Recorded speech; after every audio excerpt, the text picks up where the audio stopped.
네, 앞서 전해드린 대로 다방주인 2명을 잇따라 살해한 피의자의 신상이 어제 공개가 됐습니다. 네, 관련 내용 정혁진 변호사, 조기현 변호사와 함께 자세히 짚어보도록 하겠습니다. 안녕하세요. 안녕하세요. 자, 앞서서 저희가 이제 머그샷 공개된 거를 이제 봤는데 이번이 세 번째라고 그러는데 지금 머그샷 공개가 경찰 마음대로 할 수 있는 겁니까? 아직까지는 안 되고요. 예. 머그샷이라고 하는 게 체포된 범인을 촬영한 사진을 머그샷이라고 하지 않습니까? 예. 이거는 우리나라 특정강력범죄 처벌법에 따른 피의자 신상 공개와는 다른 것이에요. 예. 그런데 원래 이렇게 머그샷이 공개가 안 되고 있다가 우리나라에 최근에 법이 하나 제정이 됐어요. 그 법이 뭐냐면 특정 중대범죄 피의자 등 신상 공개 정보에 관한 법률이 작년 10월 24일에 제정이 됐는데 제정됐다고 해가지고 곧바로 시행되는 게 아니고 한 3개월 정도 유예 기간 거쳐서 시행이 되거든요. 예. 그렇기 때문에 올해 2024년 1월 25일부터는 이 머그샷이 공개가 될 수 있도록 더군다나 이제 피의자 얼굴 이전에 보면 옛날 주민등록 사진 같은 거 공개되고 그러지 않았습니까? 그렇게 네. 못하고 공개 결정일 전후 30일 이내의 모습을 촬영한 그러한 사진이 공개될 수 있도록 이렇게 법이 제정이 되고 이제 시행되기 직전인데 예. 공교롭게도 이제 법 시행이 1월 25일부터니까 오늘이 1월 11일이니까 한 2주 정도 뒤에나 시행이 되는 건데 그럼에도 불구하고 이영복의 그 머그샷이 공개가 된 것은 당사자 본인이 동의했기 때문입니다. 그래서 이렇게 동의해서 머그샷이 공개된 그 케이스가 이번이 세 번째이고요. 그런데 이제 앞으로는 2주 뒤부터는 웬만한 사건은 경찰이 머그샷을 공개할 수 있는 법적 근거가 생기게 된다 이렇게 보면 될 것 같습니다. 그러니까 범인의 동의 없이도 그냥 경찰이 공개할 수 있다 이런 네, 말씀이시죠? 그렇게 되겠죠. 네, 범행 수법이 잔인하다고까지 했는데 이용복 재작년에 이제 절도와 무전취식으로 재판에 넘겨져서 당시 법원이 생계형 범죄라다라면서 1년에 징역 1년을 선고한 바 있습니다. 그리고 이전에도 여러 차례 범죄를 저질렀는데 이같이 좀 처벌받은 전력이 있다고 해요. 그렇다 보니까 너무 판결이 온전주의로 흘러간 거 아니냐 이런 지적도 나오고 있거든요.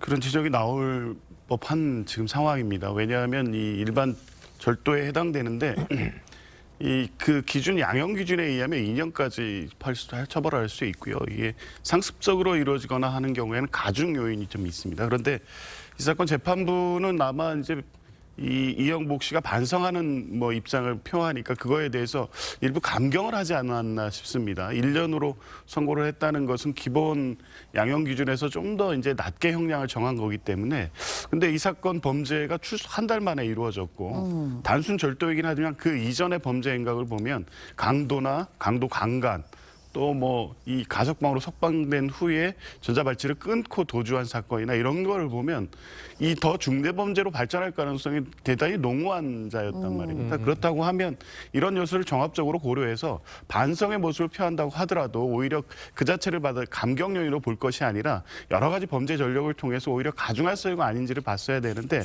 다소 경하게 판단한 것으로 보이긴 합니다. 예, 알겠습니다. 네. 자, 다음 이야기도 좀 해보도록 하죠. 이재명 대표를 습격한 피의자 김모 씨의 신상이 이미 외신을 통해 공개됐다는 사실이 뒤늦게 알려졌습니다.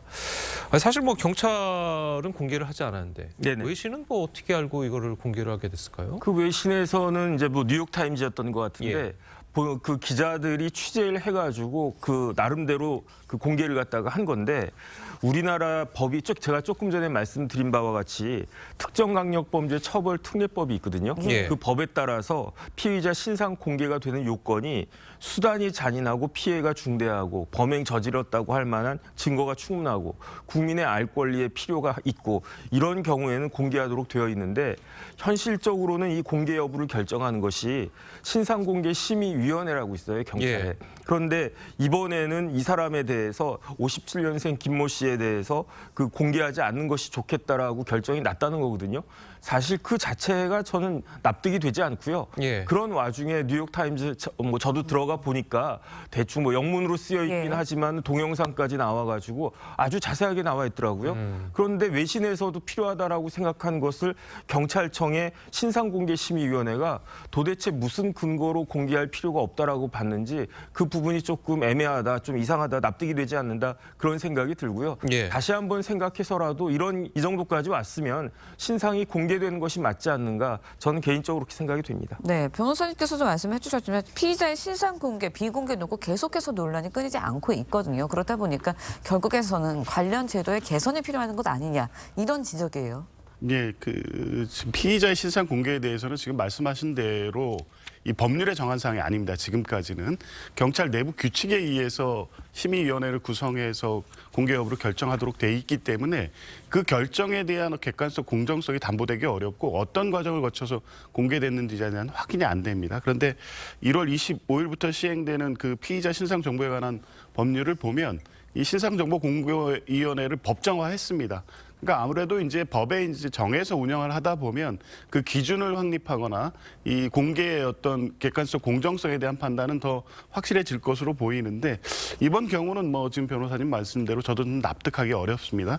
특정 강력범죄처벌특례법에 따른 기준에 완벽하게 부합하고 이 사건이 뭐 단순한 어떤 뭐 살인미수 사건이 아니지 않습니까? 야당 이 대표에 대한 계획된 살인미수 사건이었다는 것까지 고려하면 공개되는 게 마땅한데도 불구하고 처음에 이 경찰은 공개 이유도 밝히지 않고 네. 비공개 결정을 했고 이후에 어쩔 수 없이 범죄의 중대성, 공공의 이익에 대해서 다수가 반대했다라고 했는데 지금 말한 것처럼 그 요건에는 완벽하게 부합하는 것으로 보이는데 공개하지 않은 이유를 납득하기 어렵습니다. 알겠습니다.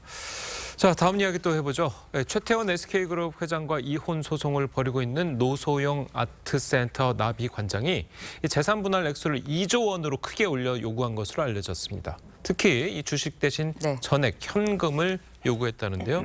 자, 현금을 요구하고 또 한참 그 액수도 올리고 네. 자, 이번 이유가 어디 있다고 보십니까?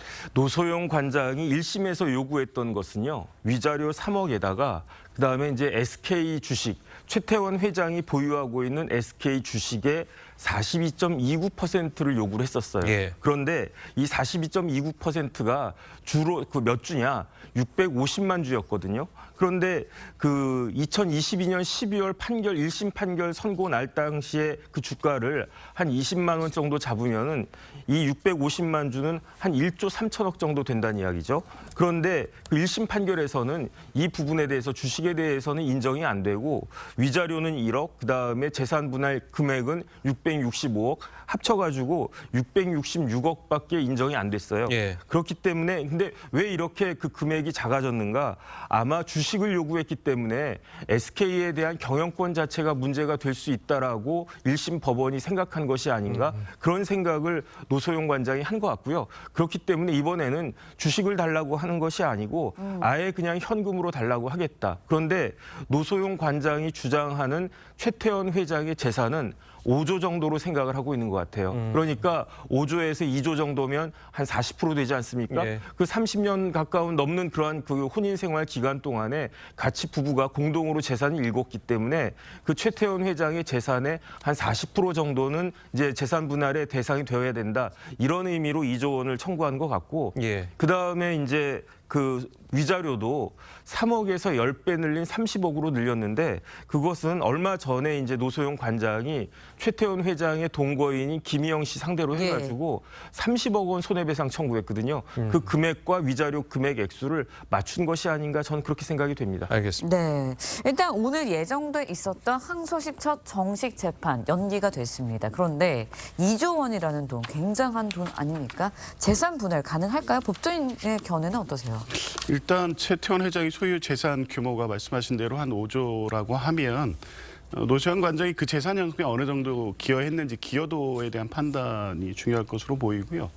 1심 기준으로 보면 이제 주식은 특유 재산, 그러니까 노소영 관장이 관여 없이 형성됐던 재산이고 그게 증식에도 기여한 바가 없기 때문에 분할 대상으로 보지는 않았는데 전체 재산 분할 청구금액을 현금으로 요구했을 때 기여도에 따라서는 1심 판결보다는 더 상향된 금액이 인정될 가능성은 있습니다만 이제 네. 재판을 해봐야 될 것 같습니다. 왜냐하면 워낙 그 금액 자체가 천문학적 금액이기 때문에 어느 정도까지 인정할지에 대해서는 여러 가지 요소를 법원이 고려할 수밖에 없고요.